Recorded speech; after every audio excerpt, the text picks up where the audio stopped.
దళితుల అభివృద్ధికి టీడీపీ పలు సంక్షేమ కార్యక్రమాలను అమలు చేస్తుందన్నారు చిలుకలూరిపేట తెలుగుదేశం పార్టీ అసెంబ్లీ అభ్యర్థి మాజీ మంత్రి ప్రత్తిపాటి పుల్లారావు.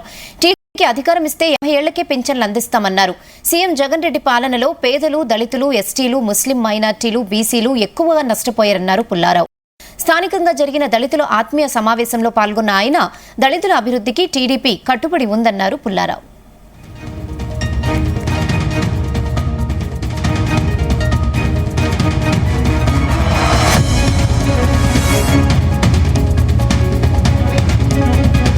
ఏది తీసుకున్నా కూడా ఏ నిర్ణయం కూడా పేదవాడికి భారమైంది, పేదవాడికి మోయలేనటువంటి పరిస్థితి ఏర్పడింది.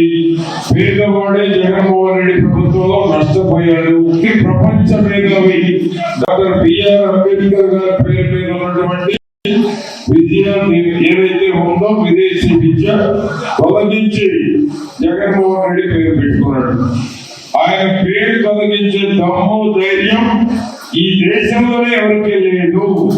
అటువంటి జగన్మోహన్ రెడ్డి ఆ పేరు తొలగించి ఆయన పేరు పథకాలు రద్దు చేయడంతో పాటు వారి జోలికి వచ్చినటువంటి వారు ఏ పార్టీ మనుగడ కొనసాగించదండి ఈ దేశంలో.